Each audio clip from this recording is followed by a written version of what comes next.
Merci à vous. Bien, bonjour tout le monde. D'abord, je suis très ému et très fier parce que je suis un pur produit d'El Jadida. Je suis un Doukali, un Jdidi. Je suis très ému d'être là. Et moi, je vais vous parler d'abord, toujours très ému et toujours heureux d'entendre Mahi Bin Bin. Moi, je vais vous parler d'un autre sujet qui me tient à cœur, qui est celui de la santé, de la médecine et de l'évolution au cours des 25 dernières années, parce que ça fait 25 ans que je suis dans ce domaine, et voir est-ce que vous avez envie de mourir en bonne santé. Et il y a des choses extraordinaires qui se passent dans la vie. Je vais vous montrer, j'espère que ça va marcher. Voilà ce qu'a dit de moi ma prof de biologie en terminale. Madame Soubigo, je ne sais pas si elle est encore vivante ou si elle est morte. Elle m'a dit que je ne pourrais jamais faire de biologie dans ma vie et je ne pourrais jamais être un médecin. 24 ans plus tard, je suis professeur de médecine. Je ne sais pas si elle est encore vivante ou si elle est dans une maison de retraite. Ça veut dire que chacun d'entre nous, chacun dans cette salle, chacun dans la vie a un potentiel. On ne sait pas quel type de potentiel et on ne sait pas à quel moment on peut avoir ce type de potentiel. Mais ce que m'a appris la vie, ce que m'a appris mon métier, c'est que très souvent on a l'impression qu'on a la connaissance infuse et qu'on connaît toutes les choses sur la génétique, la biologie, le cellulaire. Vous allez voir sur des choses assez extraordinaires. Et je vais vous poser une question. Est-ce que vous connaissez la vitesse de la mort? Rassurez-vous, je ne suis pas Dieu. Mais on a calculé la vitesse de la mort. On sait à quelle vitesse est la mort. Et voici la vitesse, mes amis, de la mort. 2,95 km par heure. Ça veut dire que tous les gens qui ne bougent pas dans leur vie sont rattrapés par la mort. Et si vous n'avez pas envie de mourir, il faut bouger au moins à 4 km par heure. Donc les gens qui sont assis, qui dorment et qui ne font pas d'activité physique, eh bien, aujourd'hui, pourquoi je vous parle de ça? Parce que très souvent, dans le domaine médical, à chaque fois, on dit c'est la cellule, c'est la biologie, il faut être les grands experts. Mais regardez les dernières données mondiales. 68% de l'ensemble des décès qui existent à travers le monde sont dus à 4 facteurs de risque qui n'ont rien à voir avec la biologie, ni avec la génétique, ni avec les cellules. La nutrition, l'activité physique, le tabac et l'alcool. Ça n'a rien à voir avec la génétique ou la biologie. C'est notre mode de vie. Et vous allez voir comment est-ce que notre mode de vie influence les risques et ce que nous vivons. Regardez la probabilité pour qu'un homme puisse mourir lorsqu'il a une activité saine, une vie saine, par rapport à quelqu'un qui n'a pas de vie saine. La différence de pourcentage, elle est énorme. Si vous prenez une fille qui est née aujourd'hui au Japon ou en Norvège, en 2016, son espérance de vie, elle est de 84 ans. Vous prenez une jeune fille qui est née en Sierra Leone, son espérance de vie est de 50 ans.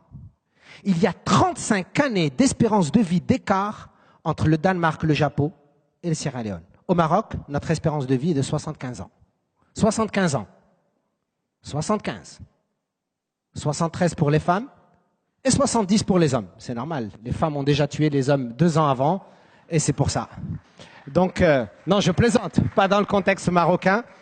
Mais c'est pour vous expliquer que nous avons changé de mode de vie. Regardez dans notre pays, nous sommes passés d'une consommation moyenne de 2000 calories à 3000 calories.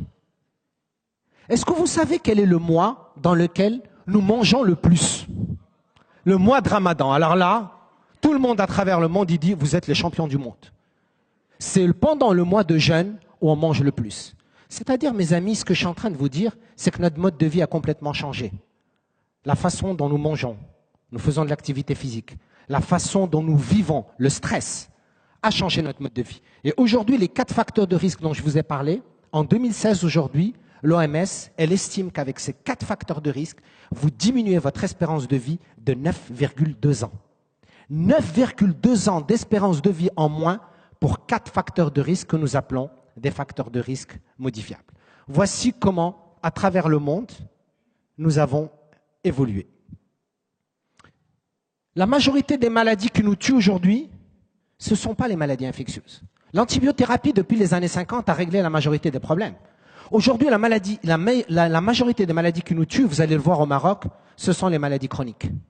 Ce sont les maladies dites de civilisation et les maladies qui sont dues au comportement de vie. Voici les dernières données sur le Maroc. Au Maroc, ce n'est pas les maladies infectieuses qui nous tuent. C'est l'hypertension, c'est le diabète, c'est les cancers, c'est les maladies dégénératives. 40% de l'ensemble des cancers qui existent sont dus à une mauvaise alimentation, à une mauvaise hygiène de vie. Évidemment, quand on entend parler de ça, on dit mais quel sera notre futur? Qu'est-ce qui va se passer dans l'évolution de la santé?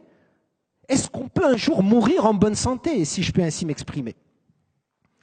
Eh bien, beaucoup de choses ont changé. Dans les paradoxes que vous allez voir, vous allez constater qu'aujourd'hui, par exemple, à travers le monde, il y a plus de gens connectés sur Internet ou sur Facebook ou sur les smartphones que des gens qui sont connectés à de l'eau potable ou à un réseau d'assainissement. Beaucoup plus. Regardez, 3,2 milliards d'internautes. Et regardez combien de personnes sont connectées à de l'eau potable et donc des risques de maladies. Regardez également les changements climatiques. Notre pays a accueilli récemment la COP22.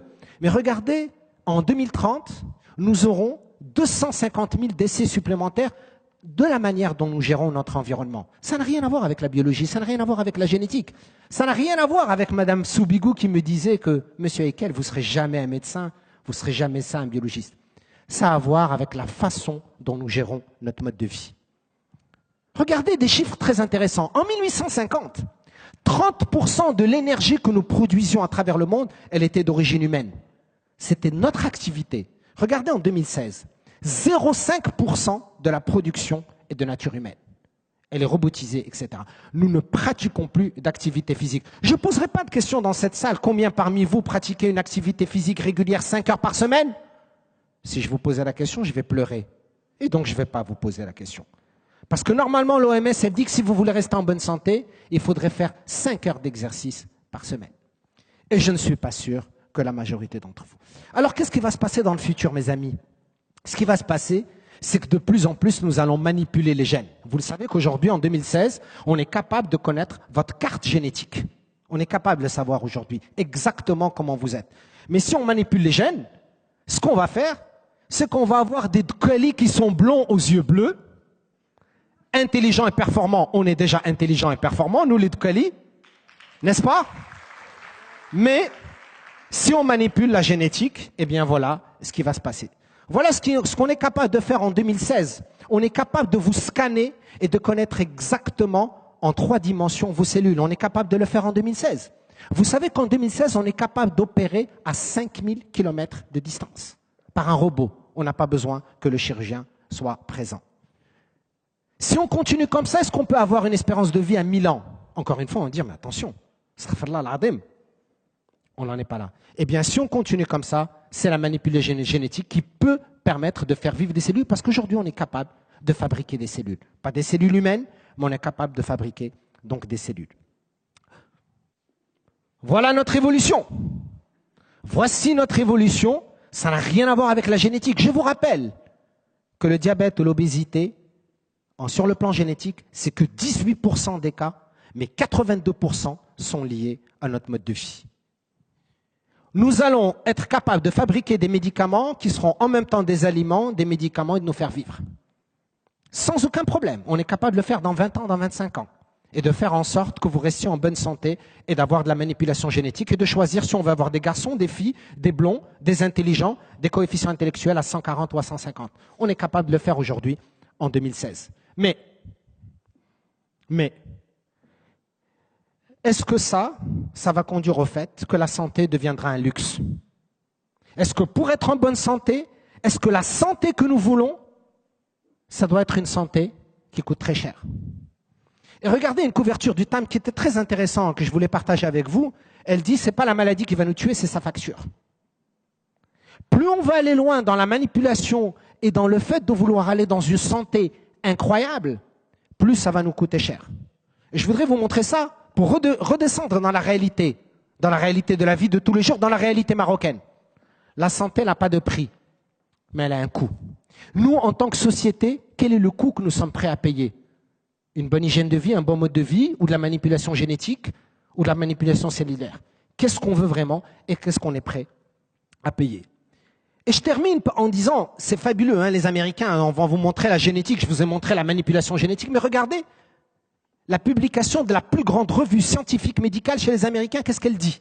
Elle dit, il n'y a aucun médicament actuel au potentiel meilleur qui va exister que le maintien en bonne santé d'un programme d'activité physique. C'est-à-dire, ils ont fait le tour, on a fait le tour depuis tout à l'heure, de la science, de la génétique, de la biologie, de la cellule.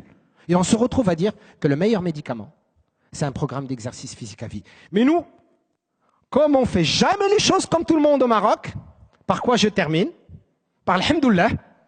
Voilà, s'il faut mourir, eh ben, on va mourir avec un bon couscous de Kali. Je vous remercie.